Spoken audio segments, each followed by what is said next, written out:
What is it about retirement that bores people or breaks them or just they lose their purpose after those paychecks stop? We plan a lot for the money or where I'm going to live and those sorts of things, but sometimes we don't plan for what our life is actually going to consist of and what we're going to do for the next 30 to 40 years after we stop working. My guest today is George Jerjian, and he is a retirement mindset mentor and the creator of the DARE method, which is a framework that guides individuals to rediscover meaning and direction after leaving full-time work. His journey began after a life-threatening diagnosis at 52, which prompted him to semi-retire. For 9 years, he drifted aimlessly and restlessly until he went on a 30-day silent retreat. Afterwards, he followed his intuition and unretired and started to explore new possibilities. George is an Emmy recipient and award-winning author of 12 books, and he will be joining us on this episode of Relax, I Got This, Embracing Life After 60. So stay tuned. In today's world, older adults face major transitions like downsizing, relocating, or modifying their homes to age in place, all while embracing life after these changes. As a senior home advisor and seasoned realtor, Robin McCoy guides these decisions with care and thoughtful planning, helping create a vibrant future. Welcome to Relax, I Got This, Embracing Life After 60 with me, your host, Robin McCoy. So, you've done a lot of things. You've written books, you've won Emmy Awards. Looks like you had quite an illness that sounds like it almost took you out. So, yep. So tell me a little bit about some of that. Gosh, where do I even begin? I think you might like to know that I've been in real estate for 35 years. Okay. As a silent partner.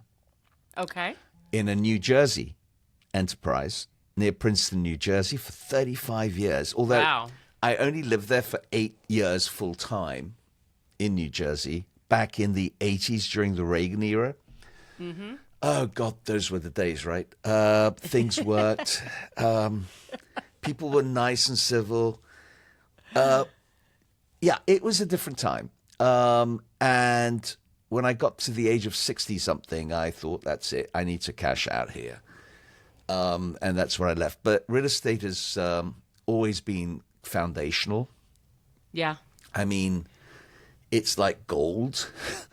It's people don't realize it, and if they do, they realize it kind of late in life, kind of like me, honestly. This is like my third career, so. Yeah. But again, real estate, like everything else, has its ups and downs. Mm-hmm. There's nothing that's solid in the sense of unchanging. But it's real. It's tangible. You can go look at it. You can go look at it. You can admire the bricks. Touch it, the dirt. Yeah. Whereas if you buy stocks, you can't even see the paper. It's digital now. That's why I didn't understand about EFTs. Yeah. Isn't that what they were called, EFTs? ETF, yeah. ETF. ETFs. ETF. Exchange Traded Funds. What? I'm like, I don't understand what it is. Because it's nothing. It isn't. I mean, and real estate, first of all, your home. It's like the foundation of literally your family, your home, and everything else.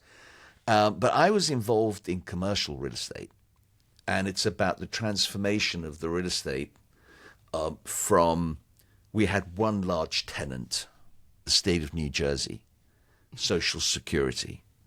Wow. And when they left, talk about a gaping hole.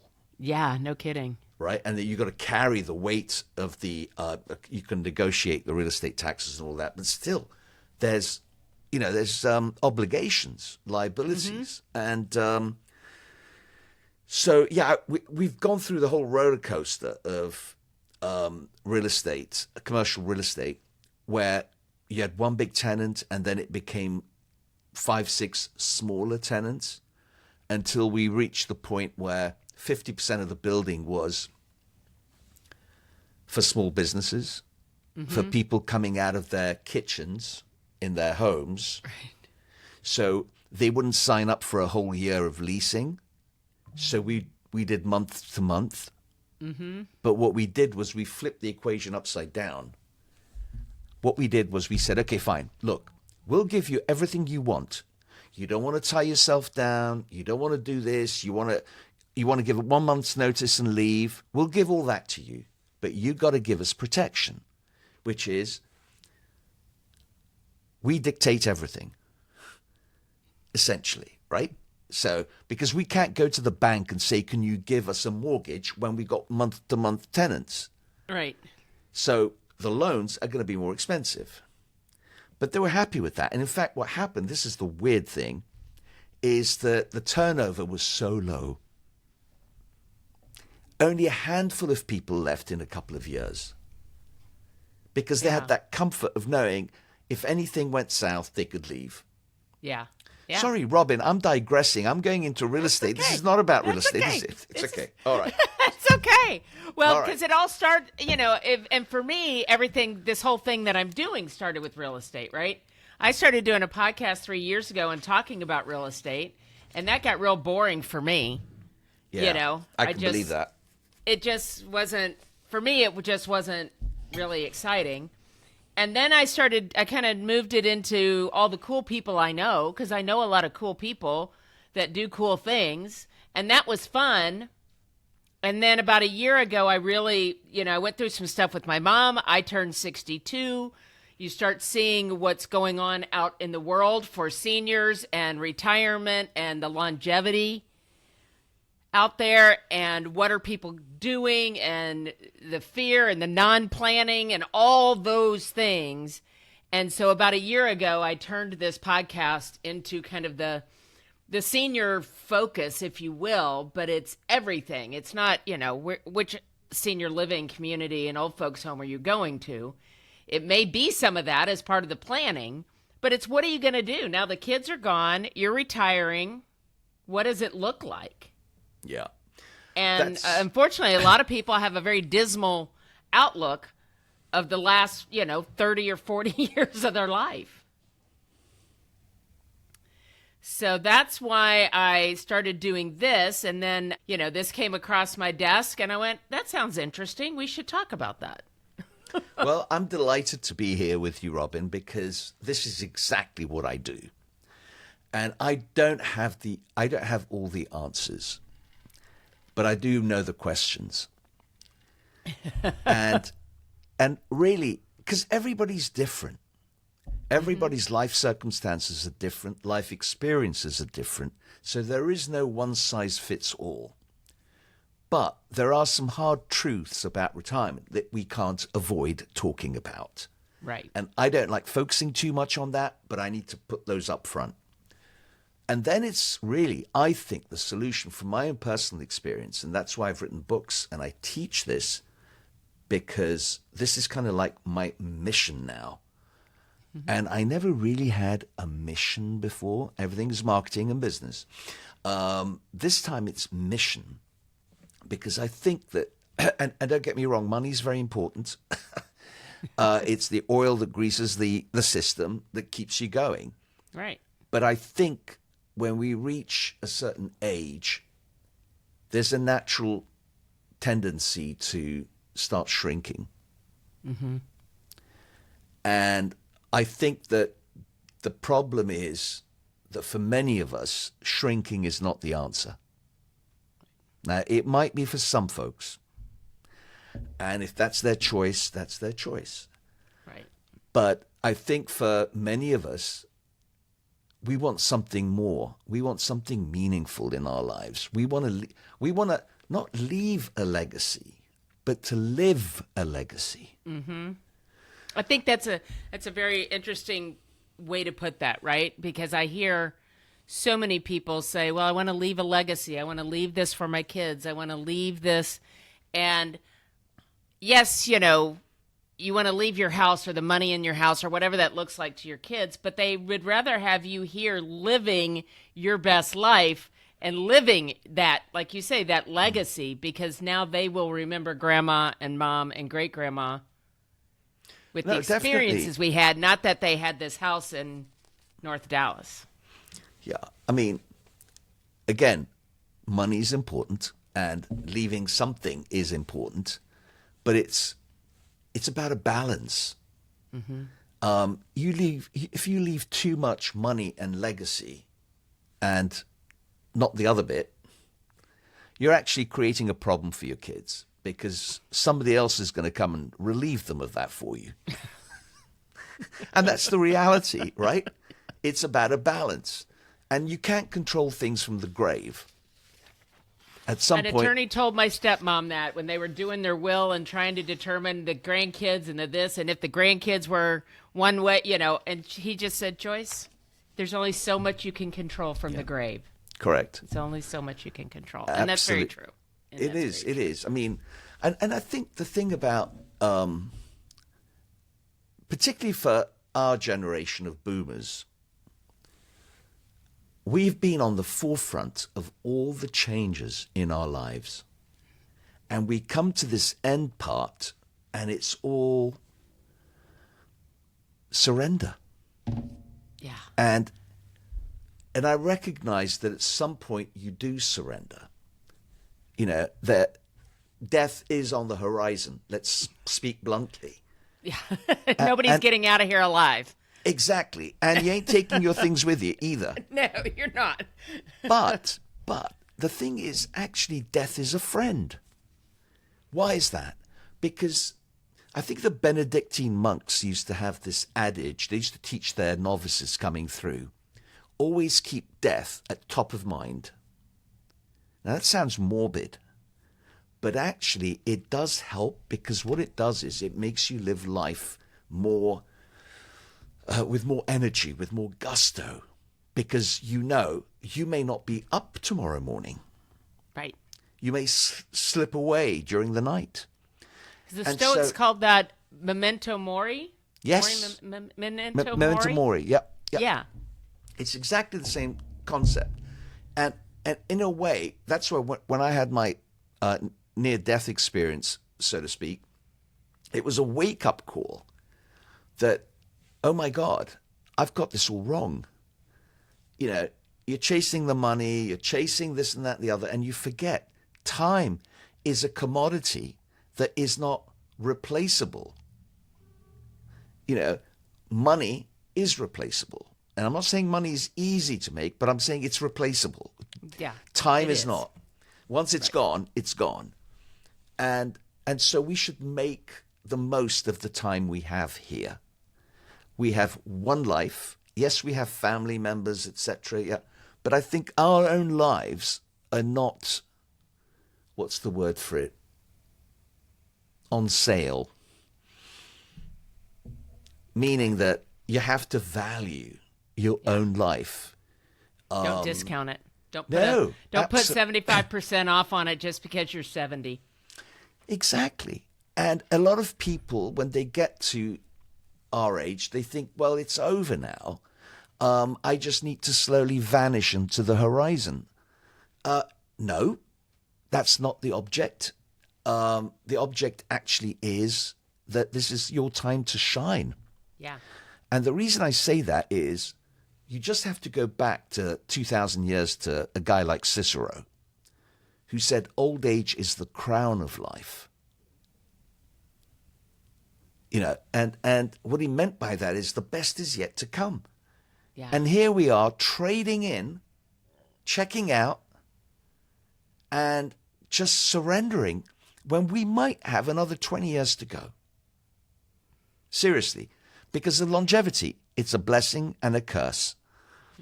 You got to pay for that longevity. And my mother says every time, my mother is 89, she'll be 90 this summer. And she just says, she said it several times, I didn't think I was going to live this long.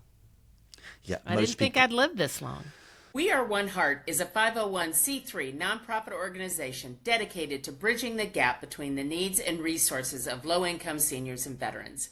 Rooted in compassion and love, our mission is to provide housing, living assistance, and access to critical resources that ensure dignity and support for the elderly in underserved communities. At the heart of We Are One Heart's work is the belief that every individual shares a common humanity, a heart connected through love and care. We are committed to creating a future that honors those who have shaped the past by offering programs and services that enhance their quality of life. For more information or to donate, visit wa1h.org. That's wa1h.org. Yeah. In fact, I just lost my mother last month. She was 98. Wow. Lived a full life, but the last 10 years she had dementia. Oh, that's terrible. Which slowly stripped her of all her cognitive abilities, all her memories. And she, 2.5 years ago, she fell and broke her hip. So she had to go to hospital, 4 weeks in there. It might have been more humane if she'd just died quietly in hospital, but she's a fighter. Yeah.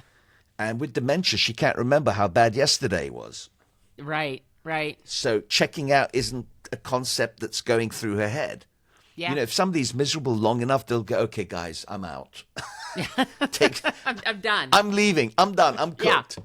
But, you know, when you have dementia, I think the horrible thing is that people don't realize you're living, what's that Bill Murray movie, Groundhog Day. Oh, yeah. It's Groundhog Day. And it's a terrible place to be. But I took out some beautiful nuggets of that journey my mother went through, this sort of slow breaking down. Like, for example, I was saying this at her eulogy. When you have dementia, it doesn't stop you from creating new memories. I experienced that with her. She read my books. She read one of my books, which was my personal journey. When she'd forgotten all her memories, I was shocked. I was in hospital once, and her carer said to me, look. And I'm looking at her, and she had my book open on the right side of her bed, and her face and eyes were looking on the other side. And she was reciting something, and I was going, what is she doing? I get close to her, and I'm listening to what she's saying, and it's my sentences from my book. She's reciting from the screen of her mind. She had learnt it by heart. This is a woman who's lost all her memories, but she's able to learn new stuff. I mean, I was astonished. I didn't know what to make of it. Isn't that interesting? I mean, we're learning so many things now about our brains and brain health. We're learning so much that we didn't know 20, 30, 40, 50 years ago. And something like that, we assume that if a person has dementia and they've lost all their memories, then their brain is just, I don't know, empty, or this fog, or, you know, whatever you could visualize someone's, you know, brain being, when in fact their brain can still learn things. But the bizarre thing is, you're absolutely right. The bizarre thing is, though, I think that when they're imprisoned in their bodies, effectively, they still have a knowing. So my mother forgot my name. She didn't really know the relationship of who we were. She didn't recognize anybody in the photos. But when I entered the room, she knew who I was. She knew she loved you. This is my point. Yeah. So one day, and I said this at the eulogy, it was just so powerful. It took me like 3 weeks to draft this eulogy. It was one day I was in a joyful mood. I was visiting her. It was a Saturday. It was my kind of normal day to go visit her. So there I am. I go in to see her and I go, "Hi, Mom, how are you doing?" And she smiles, she smiles at me. And I go, "Mom." And I thought, to give us some power here, because people don't recognize this, you have to give these people power because they're powerless. I said to her, "May I hug you?" Her eyes lit up, and she smiled and nodded yes. So I went to pick her up. I put my hands behind her fragile back and I pulled her up towards me. And she planted kisses all over my face. Oh, now you're going to make me cry. I can't cry before. No, but do you see what I'm saying, Robin? Do you see what I'm saying? They have a knowing, and you need to be alert to see this. Otherwise, you think, oh, they're gone. Don't. Yeah. Everything you say about them, they're getting it. So Yeah. you could be saying hurtful things without even realizing. Yes. So that's kind of where I'm going with this. And I realized actually that, and this was the ending of my eulogy, was that dementia can take away everything, but it can't take away love given and received. Love conquers all. So there's that element of the story that so I learnt these small things along the way, but dementia is a brutal ending, in the sense that it's such a stripping away of everything. Yeah. I mean, gee, we all know when you leave you can't take anything with you, but for goodness sake, a little dignity, please. Yeah, let's not take it all away before I'm gone, right? Yeah. But that was her journey. That was her journey. And you can't control that. And this is what I'm saying, that everybody goes through a different journey. My only cautionary tale to people is, you don't want to get to your deathbed and feel there's some things I haven't done that I wanted to do. Yeah. And in a sense, retirement is the time to wake up and recognize this is your moment. Don't waste it on doing dumb stuff. Well, and I think that's probably, a couple of the things that you have on the list that maybe we focus on here when we get started here in a second is like what 20,000 retirees feel about what their real fears are. Yeah. Okay. And then, a lot about your DARE method on empowering people and I've done some presentations and things like that on what can you do when you're no longer working, but to still feel of service to your community, to your world, to your environment, and, and what you can do, because we all know that isolation is one of the greatest, it kills people our seniors. It's like the new cancer or something is what they're calling it, is isolation. And so, being able to, like you just said, not just stop because you don't, or disappear or start being small. My mother, my stepmother even said, she goes, we become invisible to other people. Oh yes. Oh, big time. She's 83, I think, 82. And she said, you just become invisible. It's funny. My dad, who passed away 22 years ago, who said he had Alzheimer's for 10 years. One time there was a family gathering, and I'll come back to your questions because I don't want to delay, but we were at a family gathering. My mother had laid out a table, and it was like, pick your food kind of evening. And my dad comes behind me and whispers in my ear, "Am I a ghost?" Oh my God. I swore to myself, heartbreaking. It is. And I think there's so much of that goes on. And there's so much shame with that stuff. We live in a world where power is respected.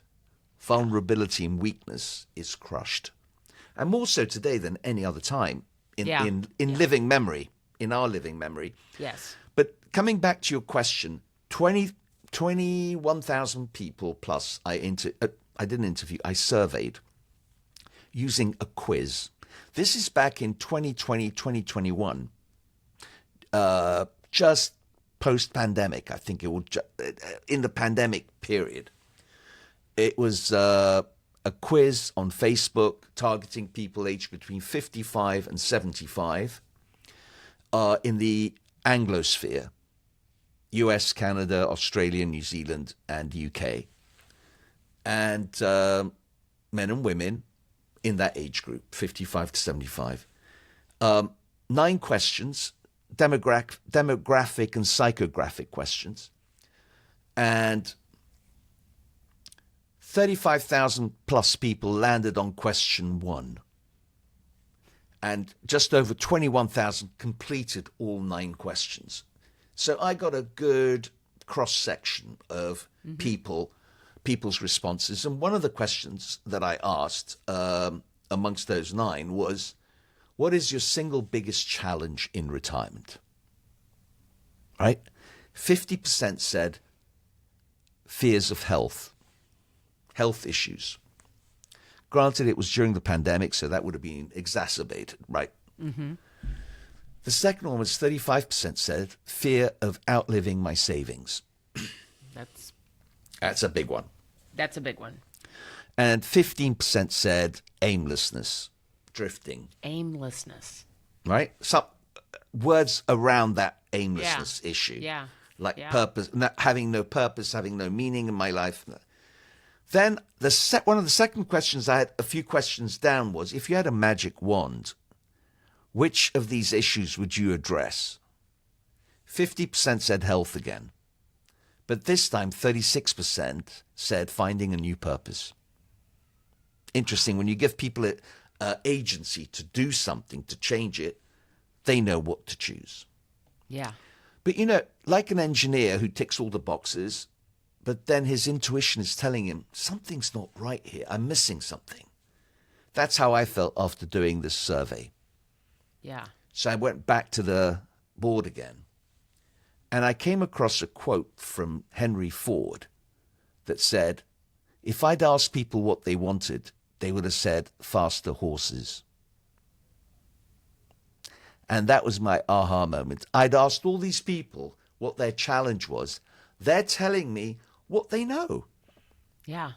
But yeah, they don't know what they don't know, which is why I had to go back to the drawing board.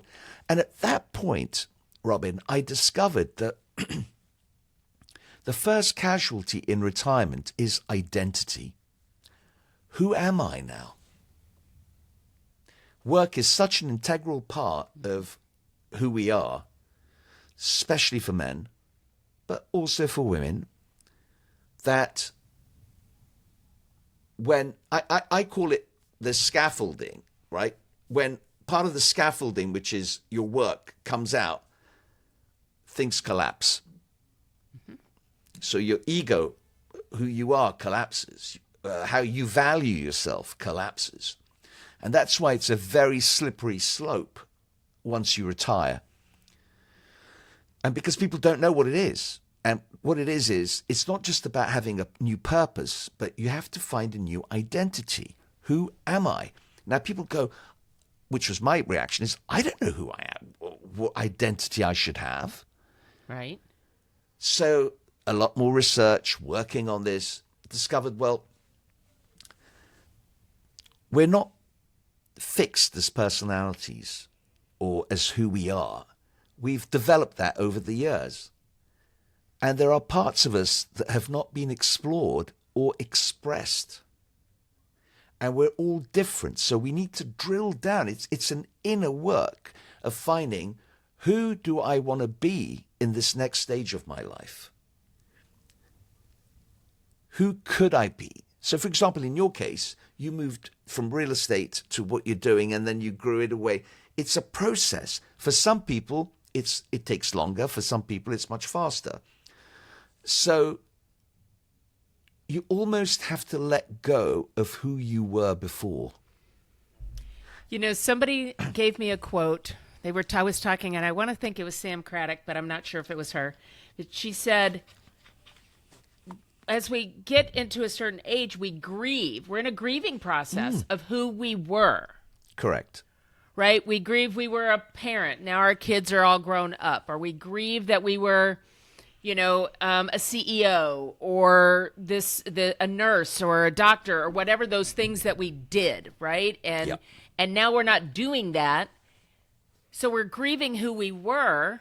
Absolutely. And we don't know who we are going to be. And that's exactly what you just said. We'll see you on the next episode of Relax, I Got This, Embracing Life After 60, where we talk about all things after 60s. Thank you for joining me on Relax, I Got This, Embracing Life After 60. I know that time is our greatest asset, and I appreciate the time that you spend with me. If you're finding the information on this podcast useful, please subscribe to the channel on your favorite platform so that you never miss another episode. Don't forget to go to our website where you will find additional resources, downloads, and coaching programs. Once again, thank you so much for tuning in, and we'll see you next time on Relax, I Got This, Embracing Life After 60.